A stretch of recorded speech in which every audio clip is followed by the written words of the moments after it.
नमस्कार,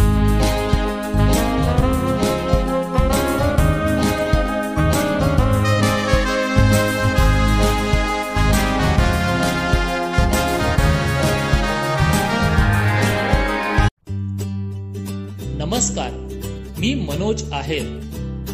साहित्य उत्सवच्या रविवारचे पाहुणे या कार्यक्रमात आपलं सहर्ष स्वागत. आयुष्यात भरून राहिलेली विसंगती, समाजातील जळजळीत वास्तव आणि नशिबी आलेलं प्रचंड दारिद्र्य व विषमता या साऱ्या अनुभवातून तो पुढे जातो आणि मग एका वळणावरती तो लेखणी हातात घेतो, शब्दांना जवळ करतो आणि स्वतःचे भावविश्व हळुवारपणे उलगडत जातो. त्यानं लिहिलेल्या वास्तववादी कथा आणि कादंबऱ्या, त्यानं केलेली विसंगतीपूर्ण वात्रट टीका आणि काळजाला भिडणारी त्याची भावस्पर्शी कविता या साऱ्यांनीच वाचक भारावून जातात. शासकीय नोकरी बजावत असतानाही स्वतःमधील साहित्यिकाला जपणारा हा माणूस एक हरहुन्नरी लेखक म्हणून महाराष्ट्राला सुपरिचित होतो. आदरणीय भारत सातपुते आज आपल्या सोबत आहेत रविवारचे पाहुणे बनून. ग्रामीण मातीशी, पर्यायानं साहित्याशी नातं सांगणारा हा लेखक, कवी, वात्रट टीकाकार अशा अनेक रूपात सगळ्यांना हसवतो आणि हसता हसता अक्षरशः अंतर्मुख करतो. सर नमस्कार. नमस्कार. साहित्य उत्सवच्या रविवारचे पाहुणे या कार्यक्रमात आपलं हार्दिक स्वागत. आभारी आहे. एक ग्रामीण साहित्यिक म्हणून सर आपण महाराष्ट्राला सुपरिचित आहात. आपल्या कवितांमधून, कथांमधून, वात्रट टीकांमधून आणि कादंबऱ्यांमधून माणसाच्या जगण्यातली विसंगती, त्याची वेदना, त्याचं वास्तव आणि ग्रामीण भागातील प्रश्न मांडण्याचे प्रयत्न आपण सातत्याने केले आहेत. हे प्रयत्न लोकांनी स्वीकारलेत, वाचकांनी स्वीकारलेत, वाचकांना आवडू लागले आहेत. अशा परिस्थितीत आपल्याबद्दलचं कुतूहल हे वाचकांच्या मनात जागं होतं की ग्रामीण भागात खरं तर खूप विषमता असताना, खूप धडपड करावी लागत असताना एक साहित्यिक घडतो कसा, त्याची जडणघडण कशी होते, त्याचं बालपण, शिक्षण हे कसं घडतं. भारत सातपुते यांच्याबद्दल सुद्धा हे कुतूहल आमच्या मनात आहे आणि म्हणून सर आपण आपल्या बालपणाबद्दल, आपल्या जडणघडणीबद्दल बोलावं अशी आमची अपेक्षा आहे. लातूर जिल्ह्याच्या लातूर तालुक्यातील गातेगाव नावाच्या एका खेडेगावामध्ये माझा जन्म झाला. माझं प्राथमिक शिक्षण गातेगावच्याच जिल्हा परिषद प्राथमिक शाळा या ठिकाणी झालं. अच्छा. माध्यमिक शिक्षण गातेगावच्याच व्यंकटेश विद्यालयात झालं. पुढे मी डीएड केलं. अच्छा. महाविद्यालयीन शिक्षण दयानंद कला महाविद्यालय लातूर येथे झालं. तिथेच माझं ग्रॅज्युएशन झालं, पोस्ट ग्रॅज्युएशन झालं. अच्छा. पण हे सगळं करताना घरचा सपोर्ट होता, घरची परिस्थिती होती तशी? आर्थिक परिस्थिती फारशी चांगली नव्हती, पण आईवडिलांची जिद्द. अच्छा. की आपल्या वाट्याला जे कष्ट आले, आपल्या वाट्याला जे काही गुलामगिरी आहे, आपल्या वाट्याला जो काही त्रास आहे, आपल्या वाट्याला जे काही दुःख भोगावं लागतं ते माझ्या मुलांनी भोगू नये यासाठी माझ्या आईवडिलांनी खूप प्रयत्न केला. अच्छा. आणि आम्हाला खूप चांगल्या पद्धतीनं शिकवलं त्यांनी. वेळ प्रसंगी पोटाला चिमटा दिला.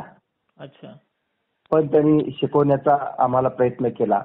बरोबर. एवढं दारिद्र्य होतं, एवढी गरिबी होती की गोंधळ्याच्या कुटुंबात माझा जन्म झाला. अच्छा.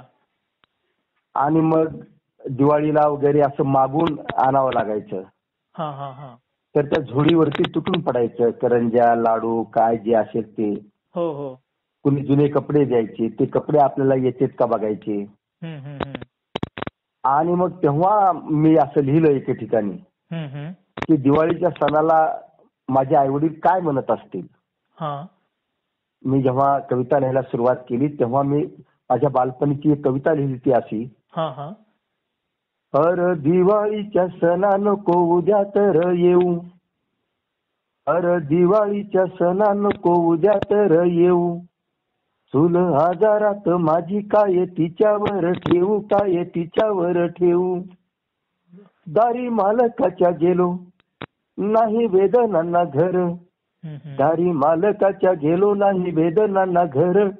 रोज घामात कान्हालो आज पापण्यांना पुर. फटाक्यांच्या आवाजाने बाळ वांबतील माझे, लाडवांच्या हट्टा पायी डोळे चिंबतील माझे, डोळे चिंबतील माझे. घर अंधारात माझे चंद्र चांदणीत दंग, काय घाण मी ठेवू जुन्या गाडग्याची रांग, जुन्या गाडग्याची रांग. शेवटी ते असं म्हणतात, उद्या रानात जाऊनी बघतो पोटांचा मी घास, नाही मिळालेच काही सोडतो गावची या वेस. अरे दिवाळीच्या सणा नको उद्या तर येऊ, भाव वाढलेला तुझा कसा विकत मी घेऊ, भाव वाढलेला तुझा कसा विकत मी घेऊ.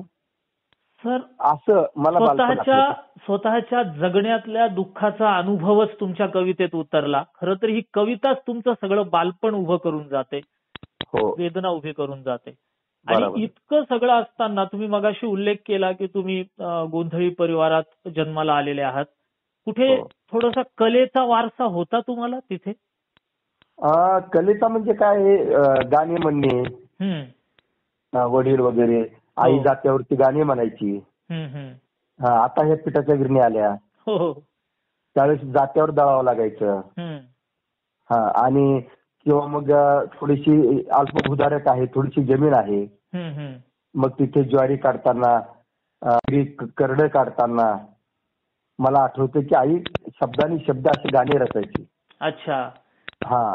आणि ते आठवतं मला की एवढंच काय ते परंपरा. बाकी माझे फारसे आई वडील फार शिकलेले नव्हते. बरोबर. पण हे जे आपण जगतो त्याचं प्रतिबिंब कुठेतरी शब्दात उतरत जातं. तुम्ही प्रत्यक्ष ते भोगलं आणि त्यामुळेच कुठेतरी शब्दांना जवळ करू शकलात, तुम्ही शब्दांतून व्यक्त झालात.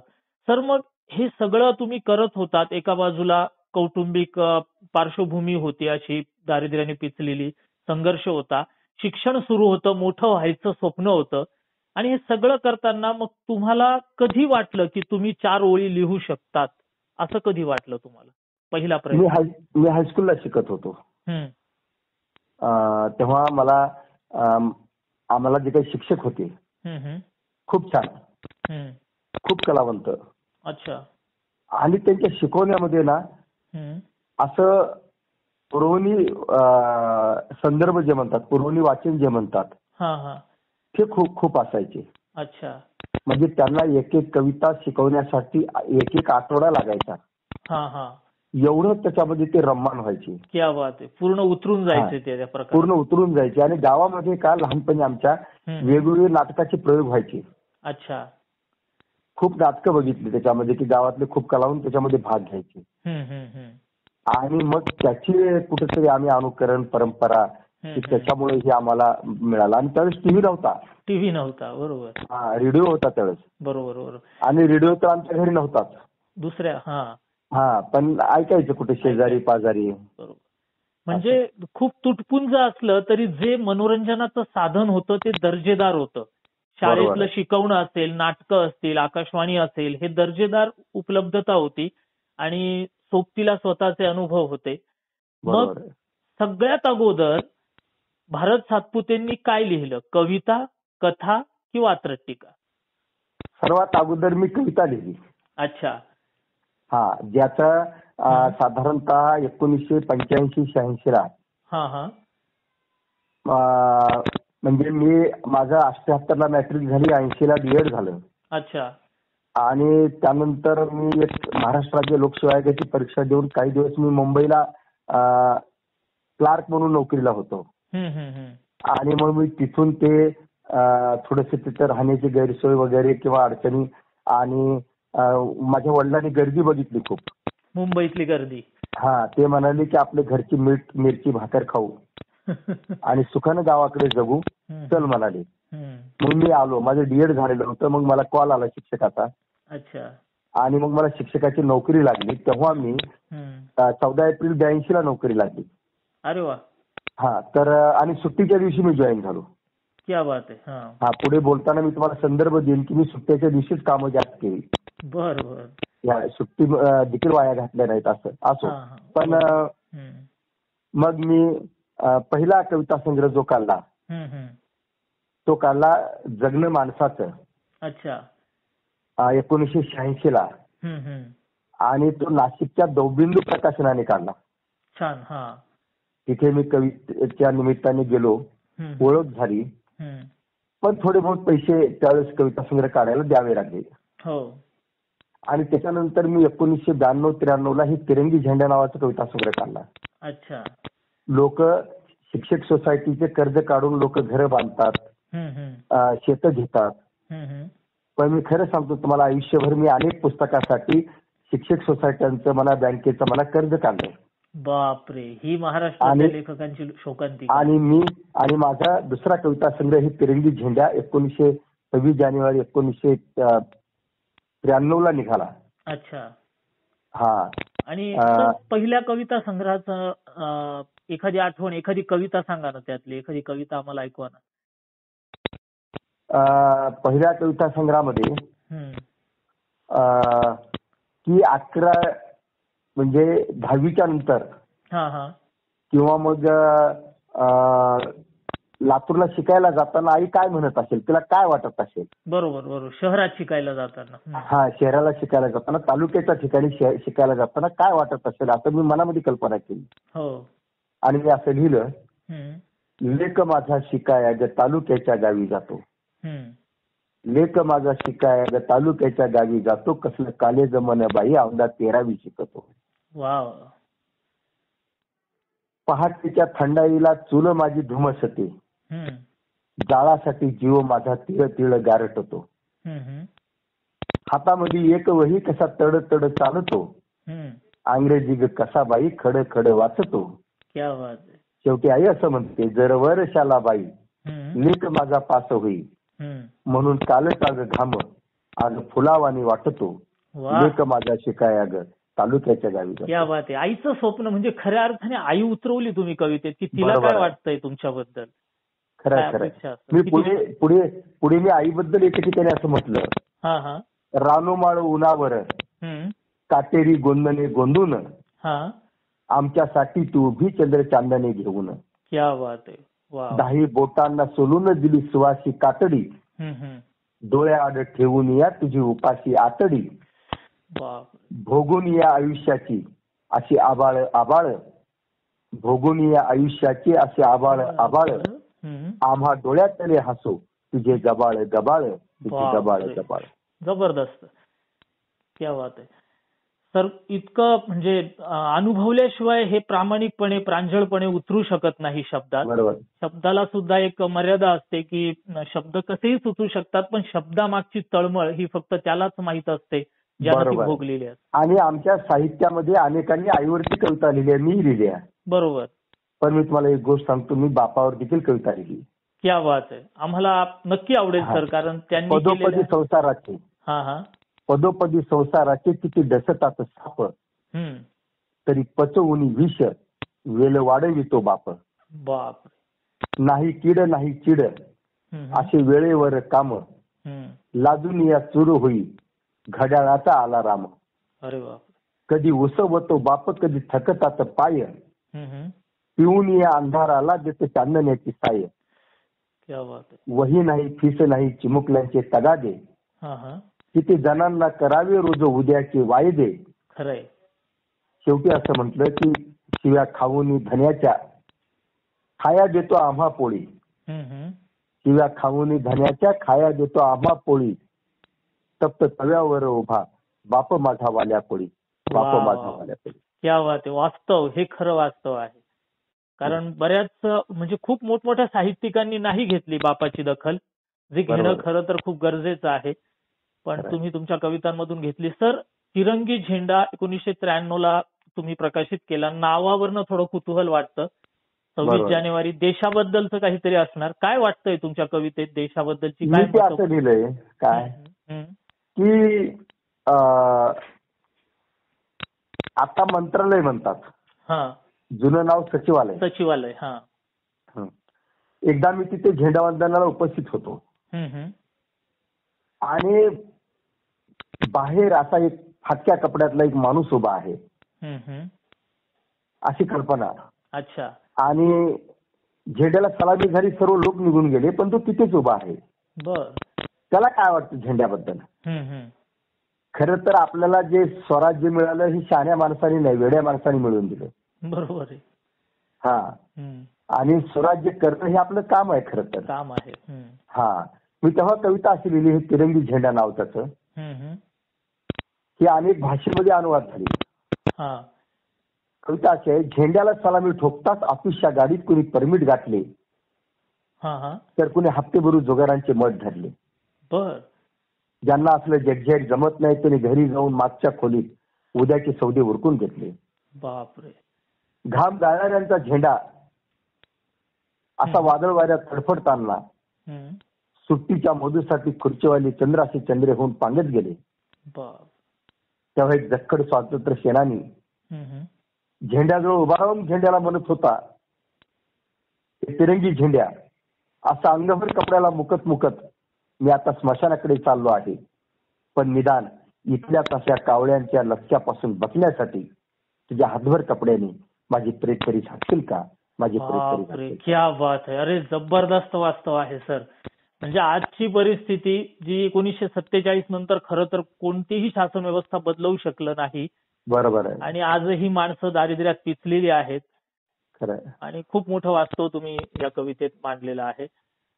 तुमच्या कवितांनंतर वात्रट टीका हा खूप मोठा चर्चेचा विषय तुमचा सातत्याने राहिलेला आहे.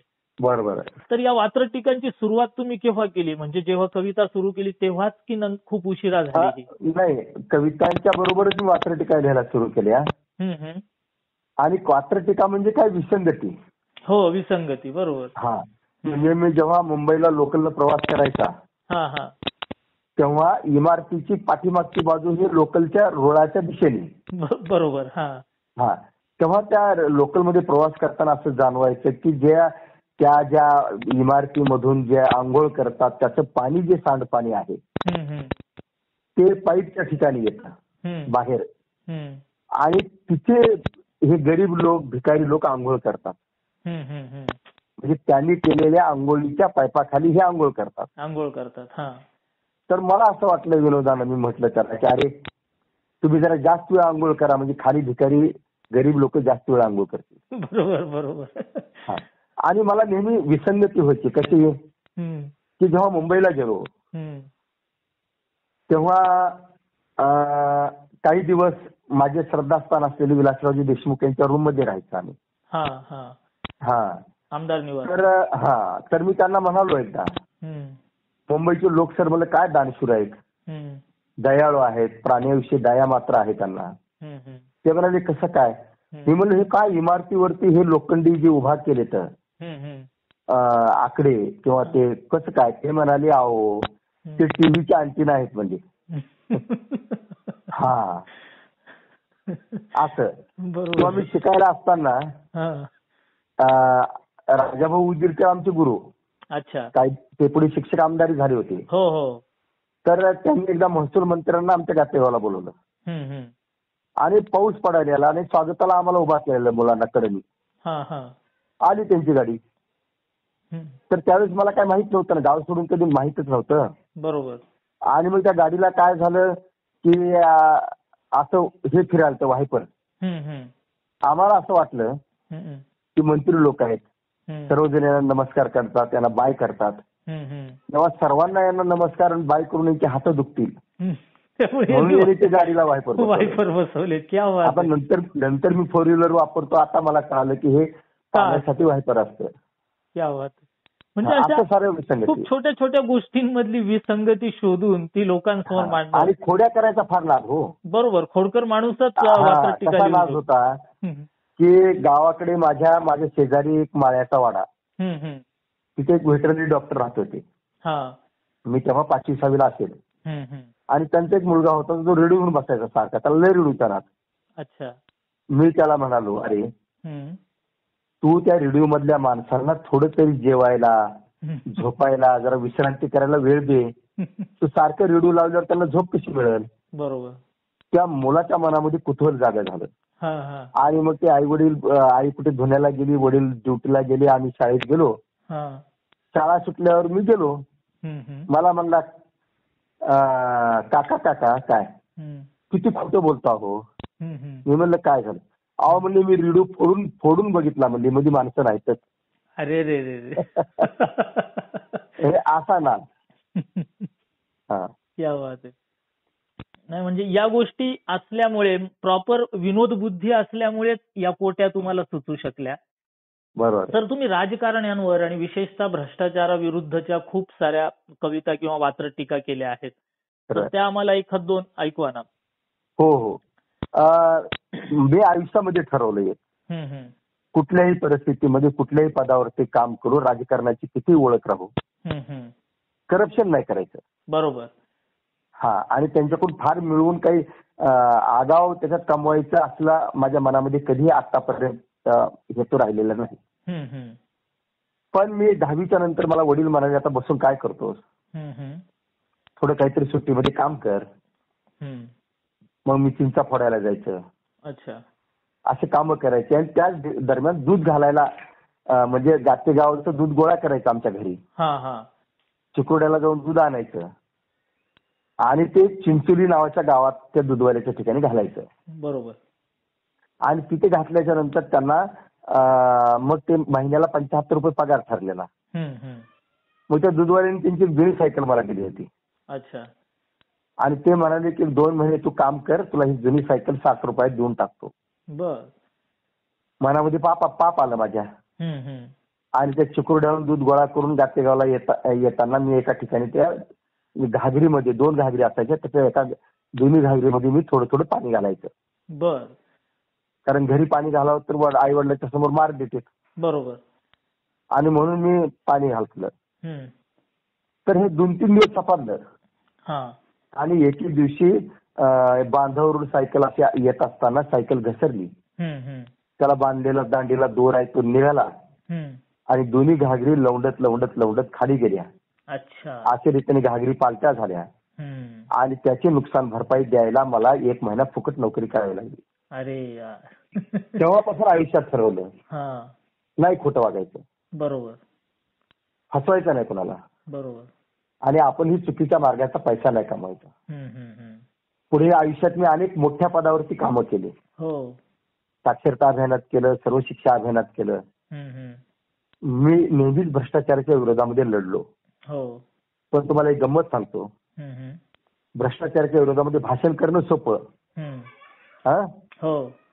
ज्याला संसार नाही, देवळामध्ये ताटवाटी आहे, त्या अण्णा हजारेंना देखील भ्रष्टाचाराच्या विरोधामध्ये आंदोलन करणं अतिशय सोपं. तसंच तो ग्रेटच, तत्व घेऊन जगतो माणूस, पण ते सोपं. सर्वात भ्रष्टाचाराच्या विरोधामध्ये अवघड लढणं म्हणजे नोकरीत राहून लढणं सर्वात अवघड असतं. खरंय. ज्या घरात आपण राहतो त्या घरात अंधाराच्या विरोधामध्ये लढायचं म्हटलं तर सर्वात वाईट आणि अवघड. खरंय. कारण 99% यंत्रणा भ्रष्ट असते. बरोबर. ते सुधरू देत नाही, तुम्हाला मग मूर्खात काढते, तुम्हाला त्रास देते असं. आणि मग त्यावरती तुमची कविता, एखादी वात्रट टीका लिहिलं मी. प्रत्येक टेबलावरली कागद एवढी जड झालीत की वजन ठेवल्याशिवाय उडत नाहीत. बरोबर. असं लिहिलं मी एके ठिकाणी. आणि पुढाऱ्यांच्या वरतीही मी असं खूप लिहिलं. कसं की एकदा एक पुढारी, मला आता ते पूर्ण आठवणार नाही थोडी, पण पैसा खातो असं मी विसंगतीवरती खूप ठिकाणी मी लिहिलं. सर, तुम्ही कथा आणि कादंबऱ्या याकडे सुद्धा वळलात, तर काय तुमच्या कादंबरीचं म्हणणं होतं नेमकं? एक कादंबरी तुमची गाजली, नागू वेडा कसा. अच्छा. नाव काय सर कादंबरीचं? नागू वेडा कसा ही बाल कादंबरीचं नाव माझ्या. अच्छा. तर मी एके ठिकाणी सर्व्हिसला होतो. आमच्या बदल्या होतात अजूनमधून. तर मी सर्व्हिसला होतो. आणि तिथे असताना एक नागू नावाचा मुलगा, मी मध्ये वर्गात शिकवताना तो खिडकीच्या बाहेर उभा राहायचा. अच्छा. किंवा शाळेच्या गेट जवळ येऊन उभा राहायचा. आणि मैस चारी तो आलेला असायचा. अच्छा. मग आला तो खिडकीत की वर्गातले पोरं म्हणायचे, येडा नागू रे, येडा नागू, येडा नागू. पण त्या नागूला बोलायची माझ्या मनामध्ये उत्सुकता लागली.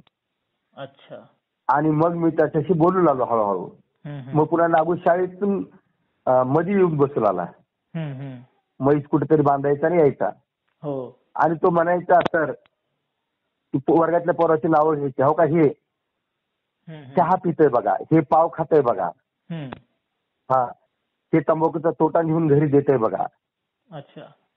म्हणजे मला ज्या गोष्टी आवडत नाहीत ते मी मुलांना सांगायचे, हे करू नका. आणि मुलं काही करत असतील तर ते नागू मला नागू तुम्हाला सांगायचं. म्हणजे नागूशी जवळीक तुमची निर्माण झाली, एक विश्वास. आणि पोरं काय म्हणायचे त्याला, हा मतिमंद आहे. अच्छा. पण नाही, माझं म्हणणं आहे, मतिमंद असतील, दिव्यांग असतील, अस्थिव्यंग असतील, ते तर सर्वात ग्रेट माणसं आहेत. त्याचं कारण आहे, मला असं वाटतं की आहे त्या चांगल्या माणसापेक्षा, धडधाकट माणसापेक्षा यांचा बुद्ध्यांक जास्त असतो. अच्छा. असं मी अनेक अनुभव घेतले यांचे. हो हो. मग त्या नागूवरतीच तुम्ही कादंबरी लिहिली, ती बाल कादंबरी लिहिली. एक वेगळं हे होतं की म्हणजे ज्याला मतिमंद म्हणून संबोधलं गेलं, अशा मुलाचं तुम्ही चित्र उभं केलं, आणि तेही ग्रामीण भागातल्या. बरोबर. सर्व शिक्षा अभियानामध्ये आमचे मित्र संजय घोडेराव होते त्या आयडी वरती. अच्छा.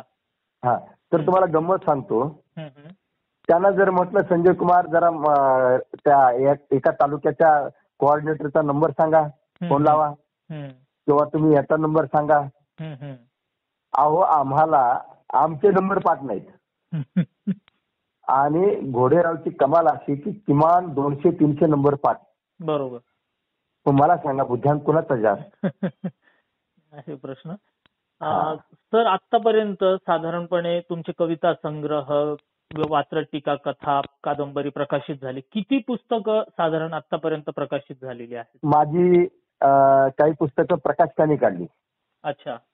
म्हणजे नाशिकने काढली, औरंगाबादचे साकेतनं काढली, काही काढली, आणि काही मी स्वतःच काढत आलो. अच्छा. माझी जवळजवळ आता 35 पुस्तकं आहेत. 35? क्या बात आहे. हो.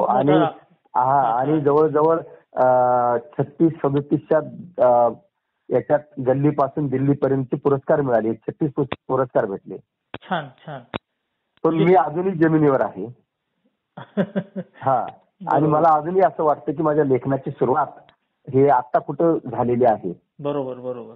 मी 8-9 कविता संग्रह लिहिली, 8-10 वात्रटीका संग्रह लिहिली. त्यानंतर मी व्यक्तिचरित्र लिहिलं. व्यक्तिचरित्र कुणावर लिहिलं सर? म्हणजे मी आपले मुख्यमंत्री विलासरावजी देशमुख या नावानं व्यक्तिचरित्र लिहिलं, त्या काळी लहान मुलांच्यासाठी. बरोबर.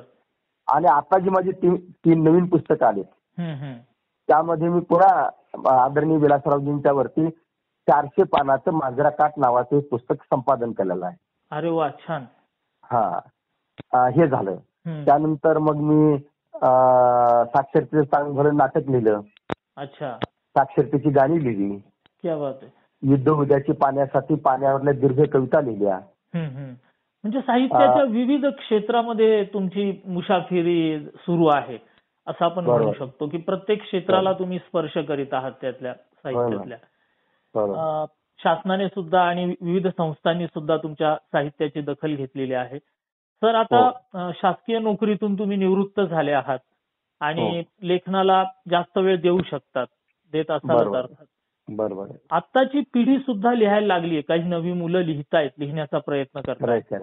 तर तुम्ही त्यांच्यासाठी काय संदेश द्याल त्यांच्या लेखनाबाबतीतला? बरोबर. मी असं म्हणेन की त्यांनी शिक्षणावरती मनापासून प्रेम केलं पाहिजे. एक तर कसं आहे माहिती की ज्यांनी त्यांनी आपलं आपलं काम करावं. ज्या क्षेत्रात जे आहेत विद्यार्थी विद्यार्थ्याचंच काम करावं, शिक्षकांनी शिक्षकांचं काम करावं. होतं काय, आपण ज्या क्षेत्रात काम करतो ते आपलं क्षेत्र सोडतो आणि दुसऱ्या क्षेत्राबद्दल लय बोलायला लागतो आणि आपल्या क्षेत्राबद्दल काही काम करत नाही. बरोबर. तुम्हाला गमतीचं उदाहरण सांगतो. एका वृद्ध बाईला 7-12 पाहिजे असतो. ती विचारते गावातल्या माणसांना, मग गावातली माणसं सांगतात की आता बसनं एक तलाठी येतो, फार जुनी गोष्ट आहे, तलाठी येतो आणि तो तुम्हाला देईल. बाई रोज वाट बघते. लोकांनाच विचारते तलाठी आला का हो, नाही आला. मग ते वैतागून जाते. ते लोक म्हणतात तू तालुक्याला जा, तहसीलदार देतील तुला. बाई तालुक्याला येते, तहसीलदार भेट होत नाही. तिला कोणीतरी म्हणतं की तुम्ही कलेक्टर ऑफिसला जावा, तुम्हाला कलेक्टर सातबारा देते. बाई येते कलेक्टर ऑफिसला, 1-2 मिनिटांमध्ये तिला सातबारा मिळतो. तेव्हा बाई असं म्हणते कलेक्टरला, मी तुमच्यापेक्षा वयाने जास्त आहे, तुम्हाला मी आशीर्वाद देते की तुम्ही पुढच्या जन्मामध्ये तलाठी व्हाल. वाव, क्या बात आहे. असा हा प्रकार. ज्याने तरी आपलं आपलं काम करावं. आणि दुसरी गोष्ट मला एक सांगू का, मी नव्या पिढीला काय म्हणेन की आपल्या आपल्या कामाचं वेळ पाहिजे. हो, बरोबर बरोबर. मनापासून त्याच्यावर प्रेम पाहिजे. बरं, आम्हाला पगारी तरी काही कमी आहेत का हो? नाही. तुम्ही विचार करा, किती पगारी, भरमसाठ पगारी. हो, म्हणजे मी रिटायरमेंटला आलो तेव्हा माझा 1 लाखाच्या वर पगार होता थोडा. बरोबर. म्हणजे 1 लाख म्हणजे किती झाले मला रोजचे 3,500. बरोबर आहे. खुरपाईच्या 35 बाया येतात. मग त्या मानाने काय आउटपुट आहे. बरोबर. आणि तुम्हाला एक सांगतो, आता तसं हे उदाहरण किंवा तसं हे सुसंगती फार बरोबर जरी नसली तरी याचं मूल्यमापन कुठेतरी झालं पाहिजे. आणि तुम्हाला दुसरं एक सांगतो की आपल्या कामाचा वेळ पाहिजे. मी मुख्याध्यापक होतो. मी असं लिहिलं, पोलिसांना काळजी, चोरं कुठून आणायची, आणि मुख्याध्यापकाला काळजी, पोरं कुठून आणायची. हा, पोलिसांना काळजी, चोरं कुठून आणायची, मुख्याध्यापकाला काळजी, पोरं कुठून आणायची. ती म्हणाली 2 नंतर तिसरं नको. कुटुंब नियोजनाची केस घडली पाहिजे. हा मुख्याध्यापक नवरा तिला झोपेत देखील म्हणाला, पोरं वाढली पाहिजे. क्या बात आहे. वा वा. नाही, खरंय खरंय. म्हणजे अरे कुणीतरी आपण प्रत्येकाने आपण जिथे काम करतो तिथे स्वराज्याचं सुराज्य करूया. बरोबर. लक्षात. म्हणजे नवलिखाण करणारी जी मंडळी आहे त्यांनी लाखो रुपयाच्या पगारी पण उचलता, लाखो पण उचलता आणि लाखो रुपयाचं करप्शन पण करता. खरंय का? बरोबर. आणि नव्या पिढीला मी म्हणेन, व्यसनाच्या अधीन नाही जायचं.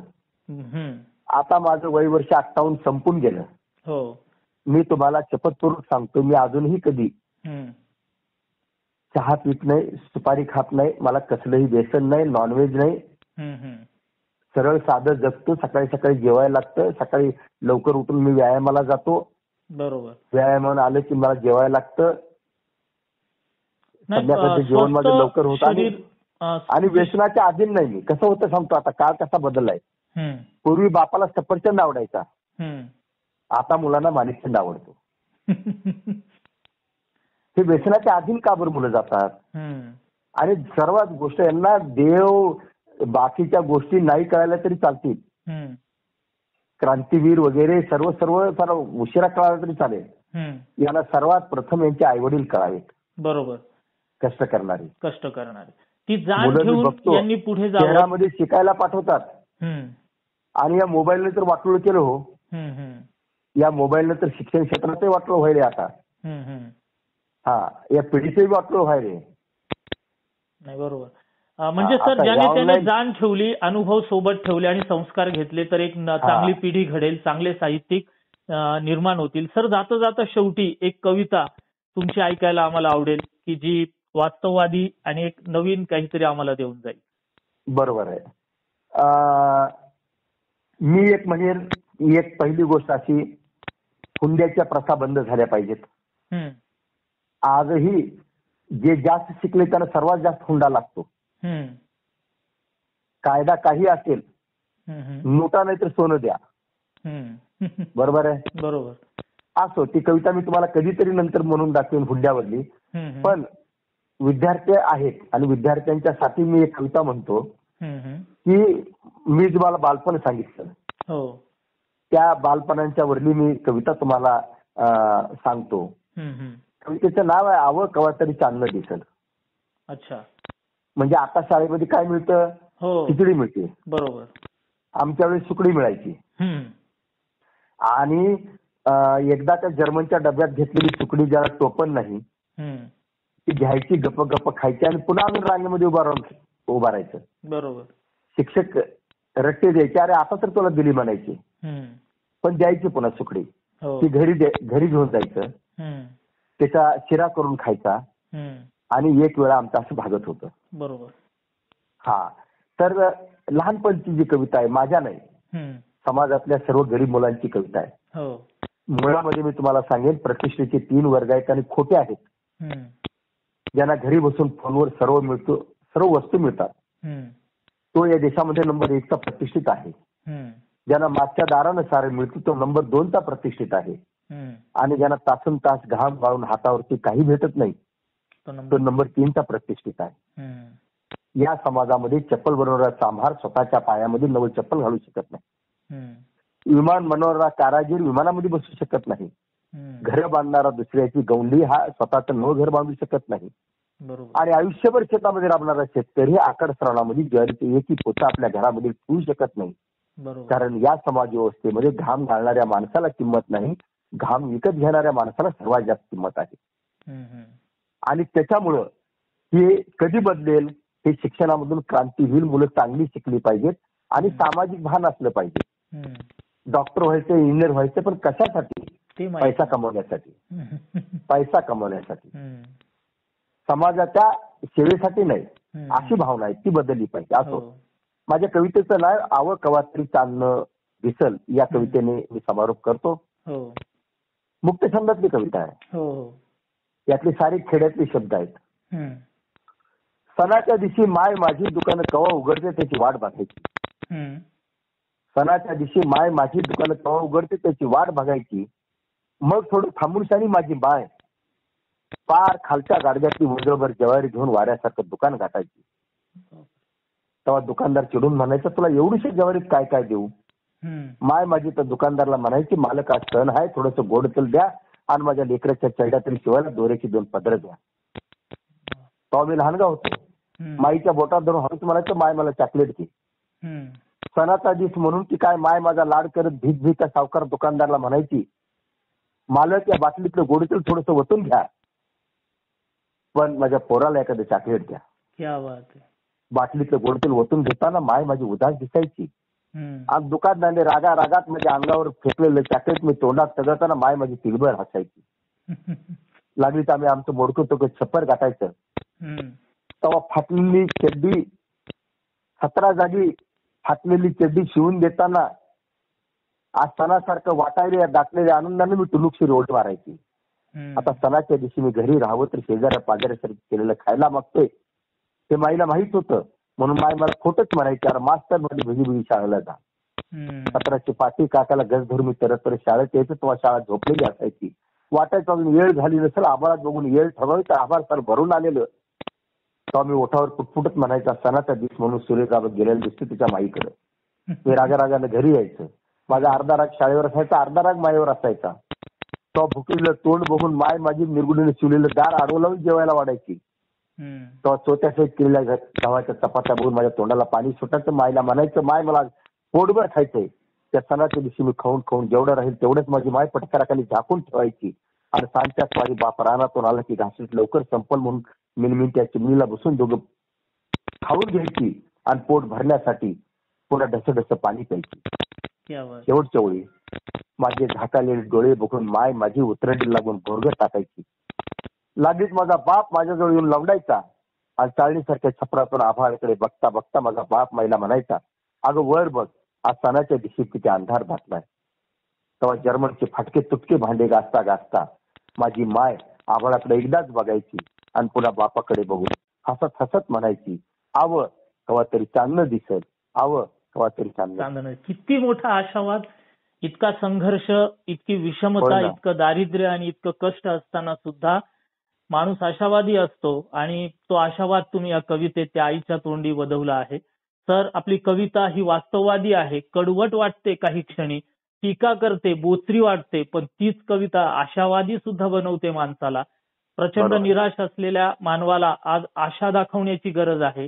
कोरोनाचं नुकतंच येऊन गेलेलं संकट आणि त्यातून बाहेर पडणाऱ्या माणसाला तुमची ही कविता पुढे जाण्यासाठी एक थाप देईल, एक पाठिंबा देईल, एक दिलासा देईल अशी अपेक्षा व्यक्त करतो. आणि तुमचं हे मुलाखतीचं संपूर्ण सत्र आम्हा सर्वांसाठी विशेषतः नववाचक आणि नवलेखकांसाठी आश्वासक ठरेल याबद्दल मला खात्री आहे. मी साहित्य उत्सव परिवाराकडून आपला खूप खूप आभारी आहे सर. धन्यवाद.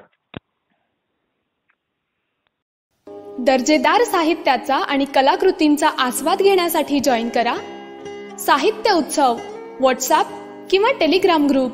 जॉईन करण्यासाठी संपर्क करा 98 81 60 20 25 या क्रमांकावर.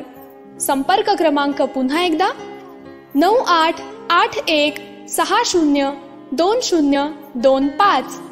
साहित्य उत्सव हे यूट्यूब चॅनल आजच सबस्क्राईब करा. साहित्य उत्सवच्या फेसबुक पेजला जरूर भेट द्या, कारण ज्ञान आणि मनोरंजन यांचं अतूट नातं म्हणजे साहित्य उत्सव.